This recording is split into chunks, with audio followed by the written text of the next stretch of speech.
قرآن مجید میں ہے نا کہ شیطان نے جب آدم علیہ السلام کو سجدے سے انکار کیا تو اس نے کہا تھا لا تجدو اکثرہم شاکرین، کہ اللہ ان میں سے تو دیکھے گا کہ اکثر لوگ تیرے شکر گزار نہیں ہوں گے۔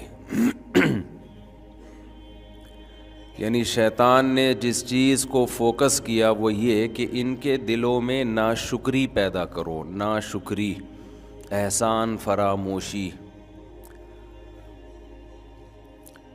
اس سے ہمیں یہ پتہ چلتا ہے کہ جو لوگ احسان فراموش نہیں ہوتے وہ شیطان کے بہکاوے میں نہیں آتے۔ تو احسان فراموشی مخلوق کی بھی ہوتی ہے۔ کسی نے آپ پر احسان کیا، جب آپ ضرورت مند تھے، آپ کو اس کی ضرورت تھی تو آگے پیچھے پھر رہے تھے، جب ضرورت پوری ہو گئی تو آپ نے اس کو بلا دیا۔ احسان فراموشی کی یہ والی قسم بھی مارکیٹ میں بہت زیادہ پائی جاتی ہے۔ اور احسان فراموشی کی ایک اور قسم ہے،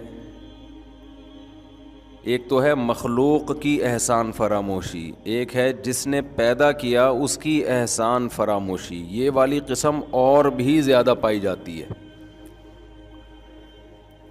یہ دنیا کا عجیب نظام ہے کہ جس نے کم احسان کیا ہو اس کے احسان کو کسی حد تک یاد رکھا جاتا ہے، جن کے احسانوں میں ہم ڈوبے ہوئے ہوتے ہیں سب سے پہلے انہی کو لوگ بھولتے ہیں۔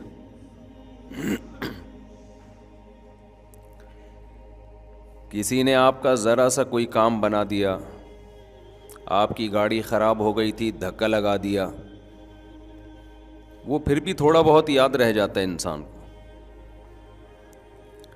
لیکن کچھ لوگ ایسے ہیں جن کے احسانات کے سمندر میں انسان ڈوبا ہوا ہوتا ہے، لیکن ہماری سوسائٹی میں سب سے زیادہ فراموش انہی کو کیا جاتا ہے۔ سب سے پہلے انسان ڈوبا ہوا ہے اللہ کے احسانات میں، اس کے بعد والدین۔ ہماری سوسائٹی میں آپ جتنا لبرل طبقے کی طرف جائیں گے، جتنا سیکولر طبقے کی طرف جائیں گے، بلکہ میں صاف لفظوں میں جتنا پڑھے لکھے طبقے کی طرف جائیں گے، جس کو آج کی اصطلاح میں پڑھا لکھا کہا جاتا ہے، وہ سب سے زیادہ خدا کو بھولے گا اور اس کے بعد اپنے والدین کو بھولے گا۔ ان پڑھ لوگ پھر بھی ماں باپ کی مان رہے ہوتے ہیں، سب سے زیادہ اللہ کو، اس کے بعد والدین کو۔ اور جو لبرل اور سیکولر طبقہ ہے اس کے ہاں سب سے زیادہ حقوق گرل فرینڈ کے ہوتے ہیں۔ سب سے زیادہ حقوق کس کے ہوتے ہیں؟ جو آپ کی دوست ہے، جس سے حرام رشتہ ہے، حالانکہ اس کا آپ پر کوئی احسان نہیں، ایک ہوس ہے اس کو بھی اور آپ کو بھی۔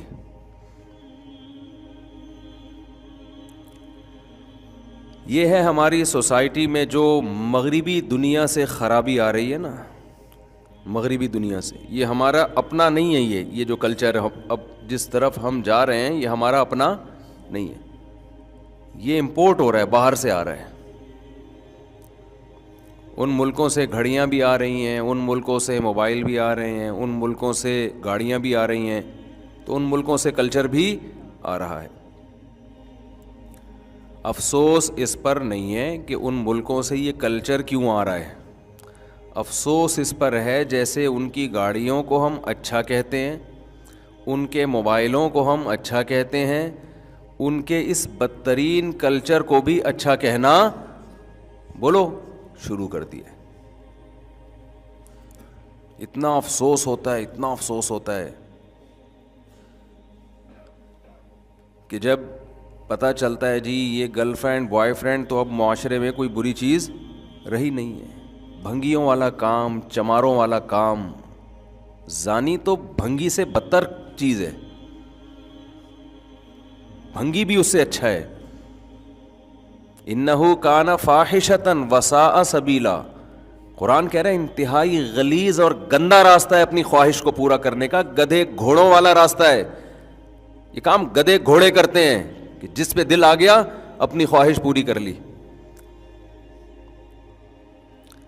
آج انسان کی پہچان اس کے ڈریسنگ سے، اس کی دولت سے اور اس کی دنیاوی کامیابی سے ہے. دنیا میں کوئی کامیاب ہو گیا، عزت مل گئی، شہرت مل گئی، پیسہ مل گیا، کامیاب ہے، اسی سے اس کی پہچان ہے. تو سب سے زیادہ احسان فراموشی کس کے ساتھ ہو رہی ہے ہماری سوسائٹی میں؟ اللہ کے ساتھ، اس کے بعد والدین کے ساتھ. اور جس سے کوئی رشتہ ہی نہیں ہے، سب سے زیادہ حقوق اس کے بیان کیے جا رہے ہیں. بتاؤ ایئر ہوسٹس کا آپ کے ساتھ کوئی رشتہ ہوتا ہے جب آپ بس میں، جہاز میں سفر کرتے ہو؟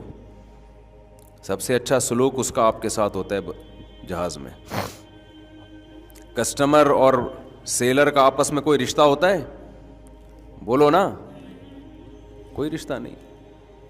سب سے زیادہ اخلاق جو بیچنے والا، جو کسٹمر، دیکھو نا آپ ہائی وے کی طرف نکلتے ہیں تو جو ہوٹلوں میں جو ملازم ہوتے ہیں نا، وہ روڈ پہ آ کے آپ سے کیسی بھکاریوں کی طرح آپ سے مطالبہ کر رہے ہوتے ہیں کہ سر پلیز آپ یہاں تشریف لے آئیں.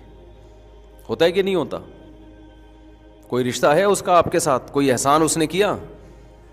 آپ کھا کر بھی اس پر احسان نہیں کر رہے، وہ آپ کو اپنے ہوٹل پہ بٹھا کے بھی احسان نہیں کر رہا، اس کی قیمت لے رہا ہے آپ سے.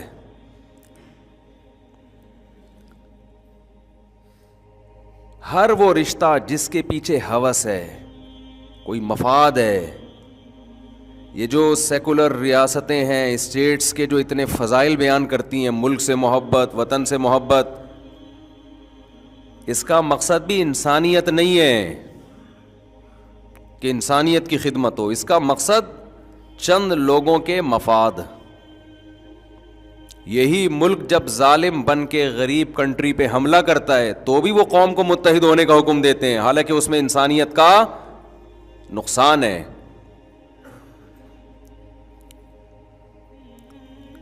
تو آج دنیا میں جتنی آپ کو دعوتیں نظر آئیں گی نا، ان کے لیبل بہت اچھے، بڑے اٹریکٹیو نعرے ہیں، ان کے پیچھے مفاد پرستی، کسی کی ہوس کو پورا کیا جا رہا ہوگا، کسی کی مفاد کو پورا کیا جا رہا ہوگا.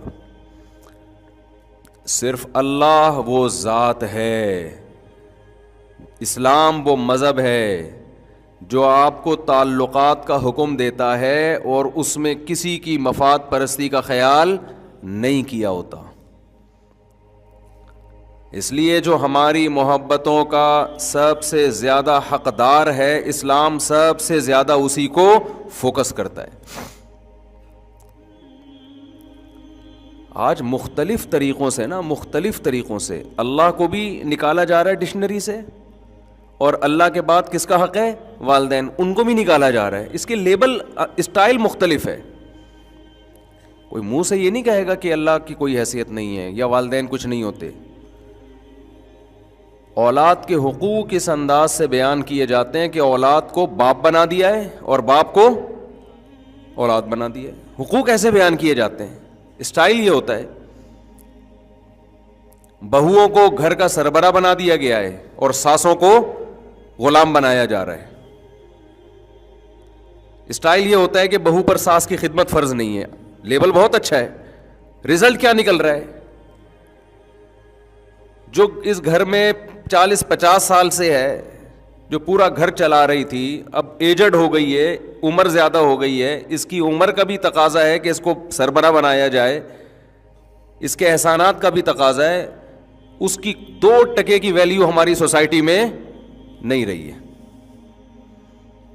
آزادی آزادی اور اس کو پھر عورت کے حقوق. تو بھائی وہ بھی تو عورت ہے، جو ساس ہے وہ بھی تو عورت ہے، کیونکہ اس کی عمر زیادہ ہو گئی. بوڑھوں کے ہمارے ہاں حقوق بولو نہیں ہے.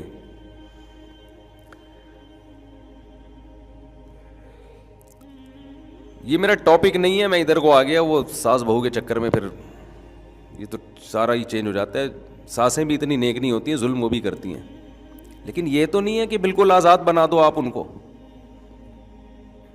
کہ جی خدمت ہی لازم نہیں ہے اس کے اوپر. مرد گھر کے باہر کے کام کرے گا, گھر کے اندر کے کام کس کے ذمے ہیں؟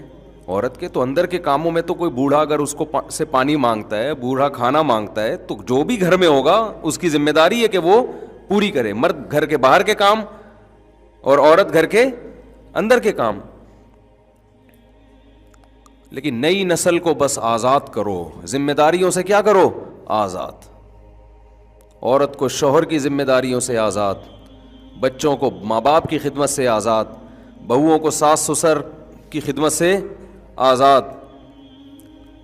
ہاں کبھی یہ کمپنیوں میں نہیں کہیں گے کہ ملازم باس کے حکم سے بھی آزاد ہے, نا نا نا, وہ بزنس سے اس کا تعلق ہے. تو سب سے اچھا ملازم وہ ہے جو سب سے زیادہ باس کی خدمت کرے. سب سے اچھی ایئر ہوسٹس وہ ہے جو پیسنجر کی سب سے زیادہ خدمت کرے. 6 دفعہ بٹن دبائے تو 7 دفعہ ہے وہ. نہیں یاری بات میرا خیال ہے سمجھ. تو یہ جو پوری دنیا ہے نا, یہ بس پیسہ دولت, یہ اس کے گرد اخلاق وخلاق گھوم رہے ہیں سارے. تو بھائی میں جو اصل بات لے کے چلا تھا اس کی طرف آتا ہوں کہ سب سے زیادہ احسانات اللہ کے بعد والدین کے اتنے ہیں کہ آپ کی سوچ. اللہ کے تو وَإِن تَعُدُّوا نِعْمَةَ اللَّهِ لَا تُحْصُوهَا, اللہ کہتے ہیں شمار کرنا شروع کر دو تو ختم نہیں ہوں گے. اس کے بعد والدین کے ہیں. والدین جیسے اللہ کے احسانات بھولتا ہے نا انسان, تو اللہ کے بعد کس کے احسانات بھولتا ہے؟ والدین کے سب سے پہلے بھولتا ہے. کیوں؟ جب چھوٹا تھا اس وقت احسانات ہو رہے تھے, اس وقت اس کا شعور صحیح طرح کام نہیں کر. اب بڑا ہو گیا تو اب ضرورت نہیں رہی. تو جس چیز کی ضرورت نہ رہے وہ یاد رہتی ہے, وہ تو بے وقوفوں کا یاد رہتی ہے.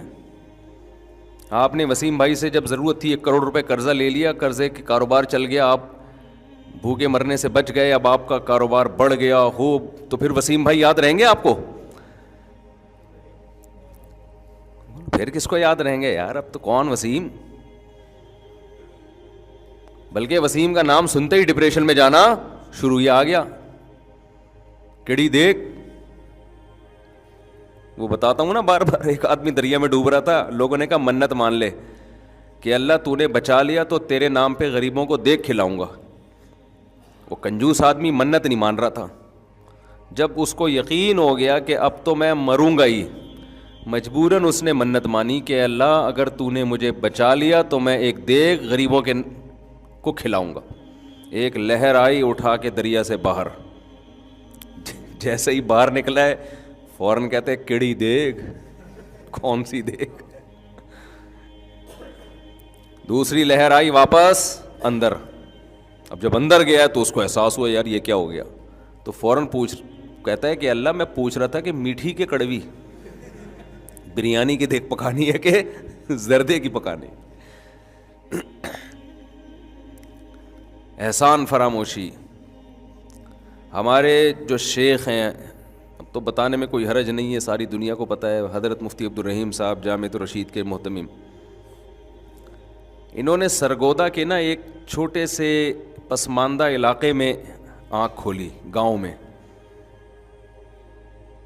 میں وہ گاؤں بھی گیا ہوں, حضرت کے گھر بھی گیا ہوں. بہت ہی ایک پسماندہ علاقہ ہے سرگودا کے مضافات میں.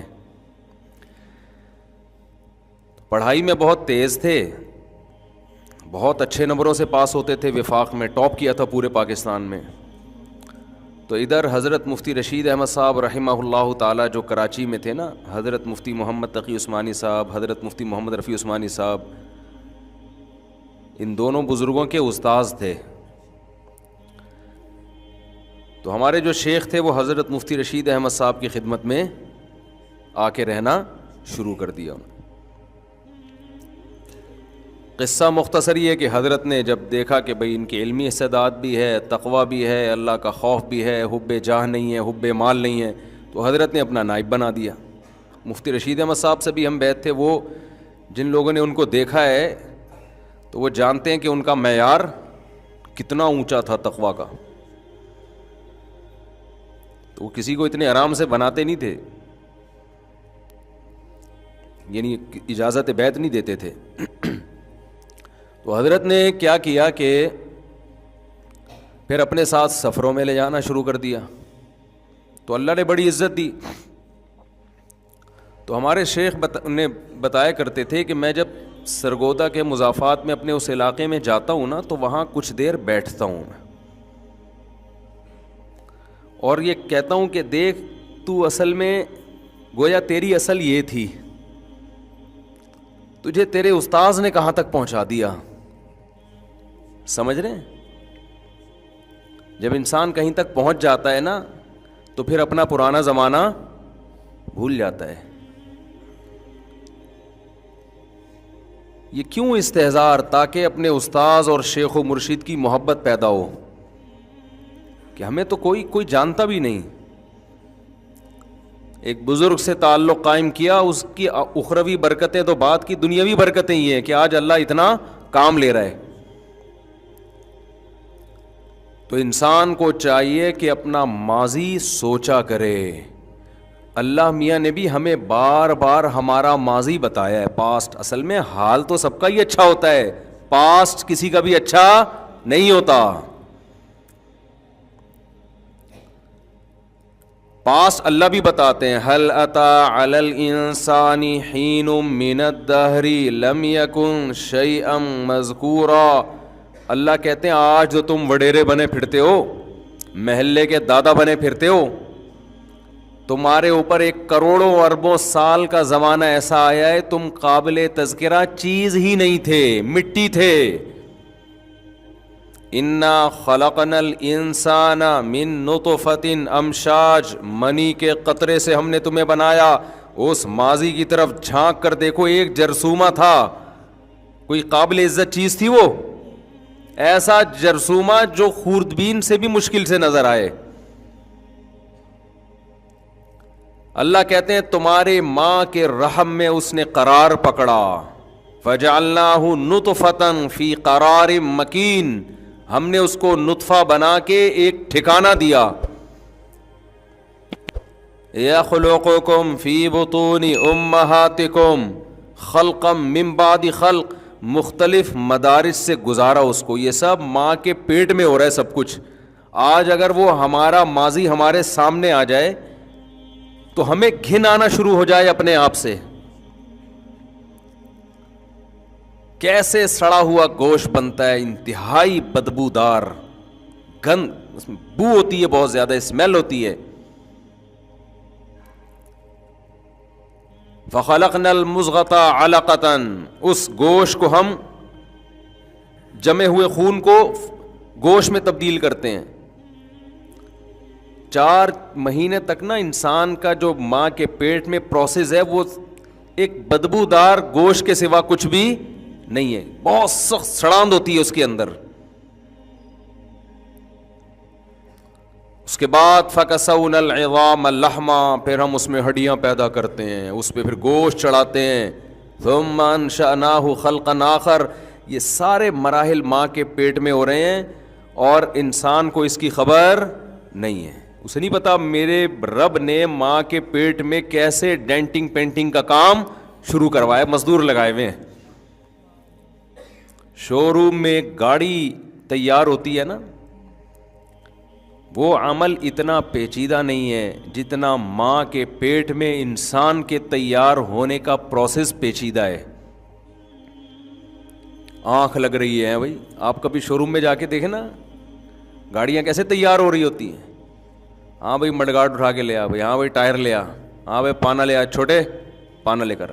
اب تو ورک شاپ میں چھوٹے ہی شارٹ ہو گئے ہیں، پہلے زمانے میں اب بھی تھوڑے بہت نظر آتے ہیں۔ ورک شاپ میں ایک چھوٹا ہوتا تھا جو ہمیشہ گنجا ہوتا تھا، اس کو پتہ نہیں بال کیوں نہیں رکھنے دیتے تھے اور اس کو چپت لگتی رہتی تھی۔ چھوٹے ادھر پانا لے کر آ، چل بے۔ چھوٹا یہ ٹائر اٹھا کے لا, ہوتا تھا نا.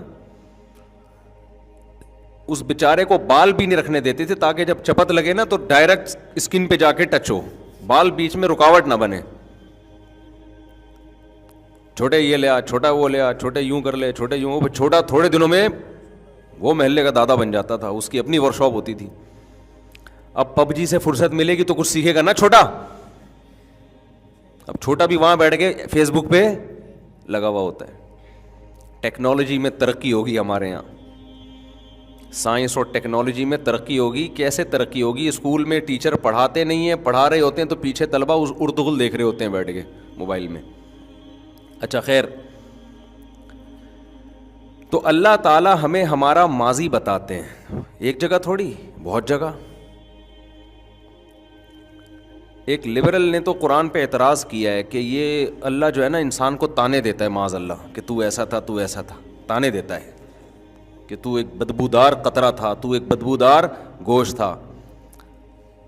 تانے نہیں دیتا, ہمیں ہماری اوقات یاد دلاتا ہے کہ آج تم بڑے فن خان بنے پھر رہے ہو 3 پیس سوٹ ٹائی میں, اور جی آج سر کی میٹنگ ہے, آج ایک بزنس میٹنگ ہے, آج جناب اسلام آباد بائر جا رہے ہیں بزنس کلاس میں, آج جناب سر کو بلایا گیا ہے, آج جناب جلسے سے سر خطاب فرمائیں گے, آج مفتی طارق مسعود صاحب آئیں گے, ٹھیک ہے نا, ممبر پہ بیٹھ کے بیان کریں گے, آج حضرت جی نے فلاں جگہ جانا ہے. یہ انسان کی عزت ہے نا, ہر آدمی کی عزت ہے. اپنے کمتر سے دیکھو گے تو اس کی نظر میں آپ کی عزت. رکشے والے کی بھی ایک عزت ہے, جس کے پاس رکشہ نہیں ہے وہ کس کی عزت کرتا ہے کہ یار اس کے پاس تو اپنا رکشہ ہے. جس کے پاس اپنا رکشہ نہیں ہے, کوئی رکشہ ہی نہیں ہے, تو وہ اس کی عزت کرتا ہے جس نے قسطوں پہ رکشہ لیا ہوا ہے کہ یار ہم تو قسطوں پہ بھی نہیں لے سکتے. تو دنیا میں جس کو بھی اللہ نے عزت دی اس سے اوپر والی عزت بھی ہے, اس سے بھی آگے جاؤ گے تو اور عزت, اور اس سے کمتر بھی ہے. تو حدیث میں حکم ہے نا اپنے سے کمتر کو دیکھو. رکشہ والا یہ دیکھے کہ بھائی بہت سے ایسے ہیں جن کے پاس ریڑیاں بھی نہیں ہیں. تو ہم اپنی اوقات چونکہ بھول جاتے ہیں. کوئی مفتی بنا ہوا ہے, کوئی بزرگ بنا ہوا ہے, کوئی سائنسدان بنا ہوا ہے, کوئی لیکچرار بنا ہوا ہے, کوئی کمپنی کا باس ہے, کوئی محلے کا دادا ہے, کوئی گھر کا باپ ہے. وہ کون ہے وہ سب کو پتہ ہے. آپ اپنے آپ کو نہیں آپ سمجھ رہے ہو کہ ہمیں, ایسا نہیں ہے. تو یہ جو ساری دادا گیری ہے نا, یہ سائنسدان تھوڑی بتائیں گے آپ کو کہ تم اصل میں کیا تھے. ہمیں ہماری اوقات کون یاد دلاتا ہے؟ جس نے ہمیں پیدا کیا. اس نے کہا یہ زیادہ عرصہ نہیں ہے, 15 20 30 40 سال پرانا جھانک کے دیکھو, ایسے غلیظ تھے کہ کپڑوں پہ لگ جاتے تو دھوئے بغیر نماز اللہ ہی قبول نہیں کرتا, اتنا گندا. جسم سے نکل جائے تو غسل واجب ہو جاتا ہے. اور پھر حیض کا خون, کتنا گندا خون. جیسے ہی عورت کو پریگننسی ہوتی ہے حیض کا خون آنا بند, تو کہاں جا رہا ہے وہ؟ نہیں آئی بات سمجھ میں؟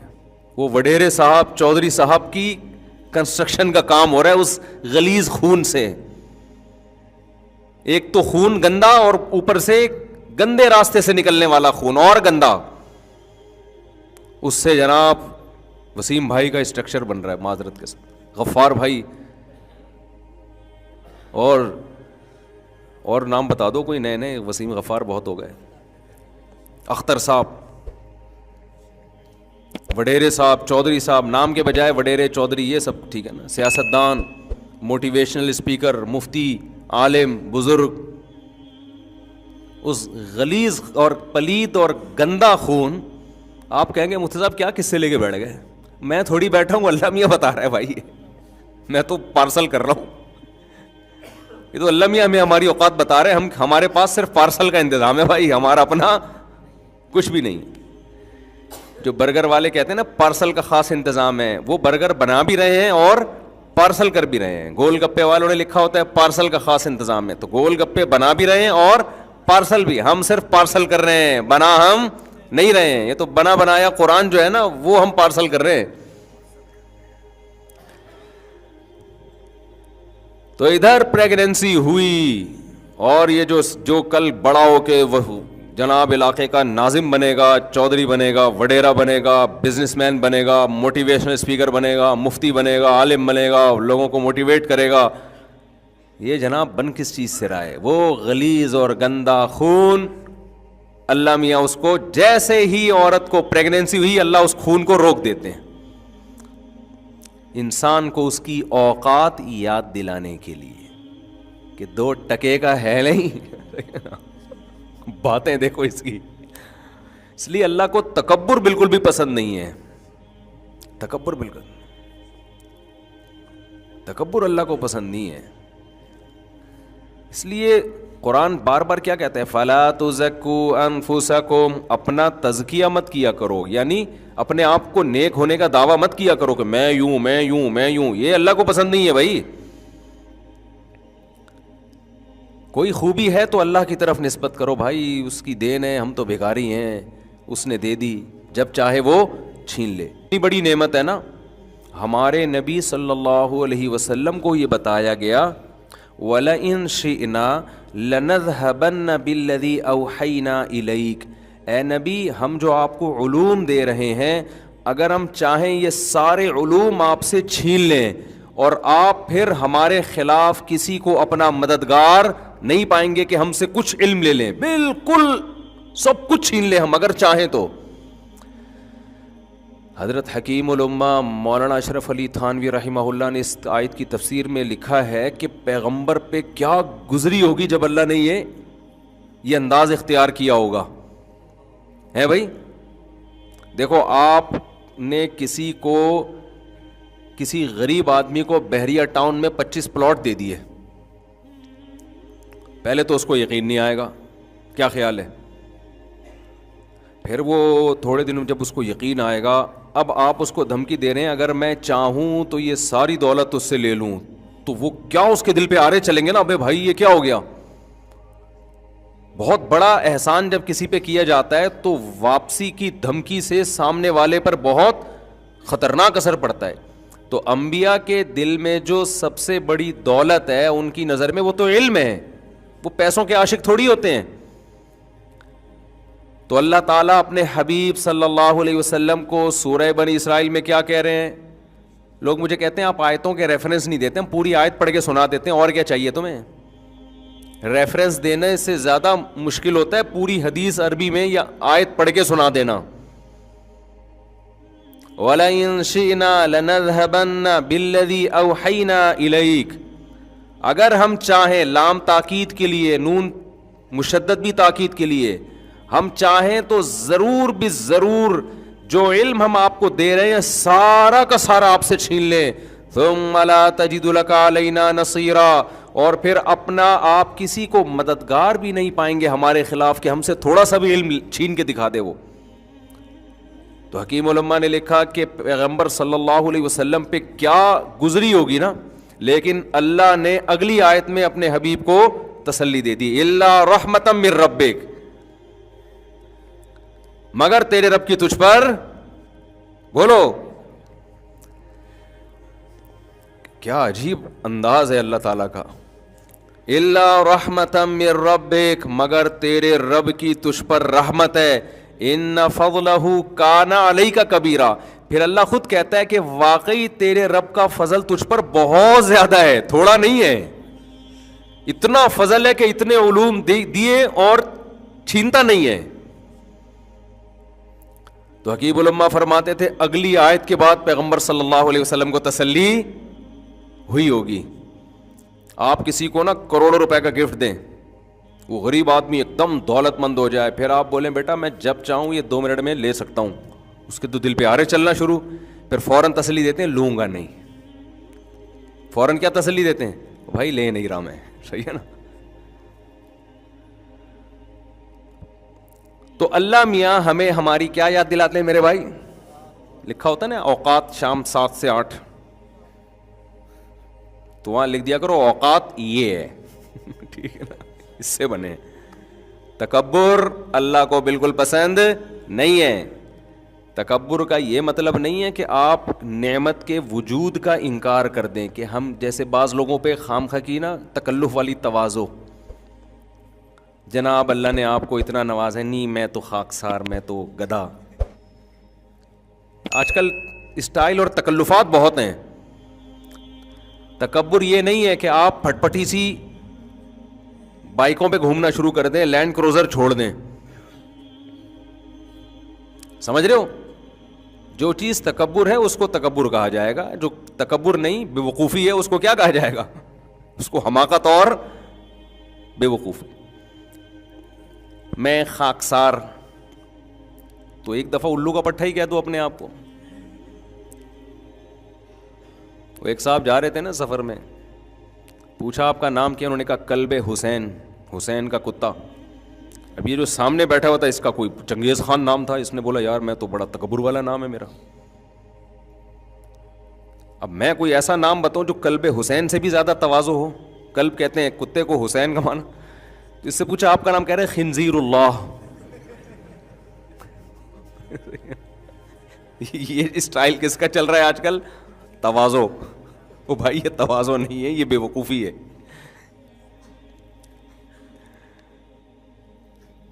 تو تکبر یہ ہے، حدیث میں آتا ہے بطر الحق. اپنے آپ کو انسان اتنا فنٹر سمجھنا شروع کر دے کہ آپ کو ایک بات بتائی جا رہی ہے کہ یہ غلط ہے، لیکن آپ اپنی انسلٹ محسوس کر رہے ہیں اس غلط کو غلط ماننے میں.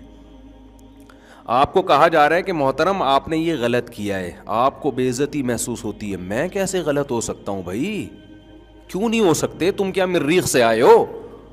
ہر انسان سے غلطی ہو سکتی ہے بھائی. کلکم خطاؤن، ہر شخص خطا کار ہے. اجتہادی خطائیں تو پیغمبروں سے بھی ہوئی ہیں، تبھی تو پیغمبروں کو حکم ہے کہ مشورے لو. پیغمبر سے گناہ نہیں ہو سکتا، رائے اور سوچ میں خطا ہو سکتی ہے، بشر ہیں. تبھی تو حکم دیا وشاورہم فی الامر، اے نبی آپ ان سے مشورہ بھی لیں. مشورہ کیوں لیں؟ اپنی رائے پر کلی اعتماد بولو نہ کریں، آپ مشورہ لیں ان سے. آپ مشورے سے کیا ہوگا؟ ہو سکتا ہے کچھ اس کام کے منفی پہلو ہوں جن کی طرف آپ کی توجہ نہیں ہے، تو وہ منفی پہلو سامنے آ جائیں گے مشورے کے بعد. سید الانبیاء سے زیادہ ذہانت کس کے پاس ہو سکتی ہے؟ انہیں حکم دیے جا رہا ہے کہ رائے میں آپ خود مختار نہ ہوں. آج ہماری اور آپ اپنی حالت دیکھو، جو رائے ہم قائم کرتے ہیں ہم سمجھتے ہیں یہ آسمان سے وہی بن کے نازل ہوئی ہے، اس کے سوا کوئی غلط ہو ہی نہیں سکتا. سیاست میں بھی ایسے ہی ہے. میرا لیڈر آب زمزم سے نہایا ہوا، جو اپوزیشن ہے وہ جہنم میں جب تک نہیں جائے گا. اس کے اپوزیشن کے ہر الٹے کام کی توجیہ کہ یہ حضرت جی نے قوم کے وسیع تر مفاد میں یہ الٹا کام کیا ہے، لہذا یہ فی الحال سیدھا ہے. اور اپنا والا جو ہے نا حضرت جی، اس کے ہر الٹے کام کی لاجک تلاش کر کے اس کو کیا کرنا؟ سیدھا. اور دوسرے والے کے ہر اچھے کام کو گھما پھرا کے الٹا. وہ اچھی بات بھی کر رہا ہے، ایکچولی اصل میں تو امریکہ نے بولا ہے یہ اچھا کام کرو. یہ سیاسی تبصروں میں اور ہر چیز میں نا اعتدال والی رائے، کہیں بھی آگے نہ جائیں، کیونکہ ہمارے پاس ہم جو سورس آف نالج ہے نا وہ بہت محدود ہوتی ہے. ہمارے پاس جو نالج کے ذریعے فیس بک ہے، یوٹیوب ہے، یا صحافیوں کے تبصرے ہیں، یا اخبار ہے. جو خود مبتلا ہوگا ہم اس سے تھوڑی ملے ہوتے ہیں کہ یار ذرا آپ بھی بتائیں کہ آپ نے یہ جو حرکت کی ہے اس کی وجہ کیا ہے. ہو سکتا ہے اس کے پاس اتنے دلائل ہوں. تو کسی ادارے کے بارے میں بھی نیگیٹو رائے مت رکھو، کسی ادارے کے بارے میں بھی اور کسی شخصیت کے بارے میں بھی، جب تک 100% آپ کو یقین نہ ہو جائے، ورنہ چپ رہو. چپ رہنا تو آتا ہی نہیں ہے نا، مسئلہ سارا ہی ہے. اگر کوئی آپ سے پوچھے فلاں لیڈر کیسا، آپ کو مجھے علم نہیں ہے، تو ایسا لگے گا جیسے یہ تو جاہل ہے دنیا میں. یہ ابے بھائی نہیں پتا یار، ہمیں کیا پتا کون کیا ہے. لا ادری، لا ادری کا مطلب مجھے معلوم نہیں ہے، یہ کہنا سیکھو. جتنے بڑے بڑے علامے ہم نے اپنی زندگی میں دیکھے ہیں، ان سے مسئلے پوچھے جاتے تھے، وہ کہتے تھے ہم تحقیق کر کے بتائیں گے. یہ علم کی علامت ہے. اور جو آج کل یوٹیوب پہ اسکالر آ رہے ہیں نا، ان کو تحقیق کی ضرورت ہوتی نہیں ہے، جو پوچھو فوراً قرآن حدیث کی روشنی میں جواب. اپنی جہالت کا اعتراف ہی نہیں کرتے. امام مالک تبع تابعین میں سے ہیں، مشہور واقعہ ہے کہ کسی نے ان سے آ کے مسئلہ پوچھا, انہوں نے کہا مجھے معلوم نہیں اس شرعی مسئلہ, حالانکہ حدیث میں ان کی بشارتیں موجود ہیں کہ مدینہ میں ایک ایسا عالم پیدا ہونے والا ہے, یضرب الیہ اکباد الابل, اونٹوں کے کجاوے کسے جائیں گے, لوگ دنیا سے سفر کریں گے. اکثر علماء اس طرف گئے کہ اس سے امام مالک مراد ہیں. تو بیان کرنے والا کہتا ہے میں نے 36 سوالات پوچھے. ایک سوال پوچھا, انہوں نے کہا مجھے اس کا جواب معلوم نہیں ہے. دوسرا پوچھا لا ادری, تیسرا پوچھا لا ادری. 36 سوال پوچھے اور انہوں نے کہا کہ مجھے اس کا جواب معلوم نہیں ہے. اور آج آپ یوٹیوب پہ دیکھ لو, جو پوچھو فوراً پرسنس سے جواب فوراً موجود, اور حوالے بھی ہیں. لوگ حوالوں سے متاثر ہو رہے ہیں, بھائی ریفرنس دیا ہے. اتنا آسان ہوتا تو یہ جو اتنے بڑے بڑے مجتہدین پیدا ہوئے, اتنی ریسرچ ہوئی ہے, اتنی تحقیق ہوئی ہے, یہ تو پھر تو فارغ لوگ تھے, اس کا مطلب ہے. اور ریفرنس اس حدیث کا دیں گے جو جس سے ان کا دعویٰ سمجھ میں آ رہا ہوگا, جو اس کے اگینسٹ ہوگی وہ پی جاتے ہیں.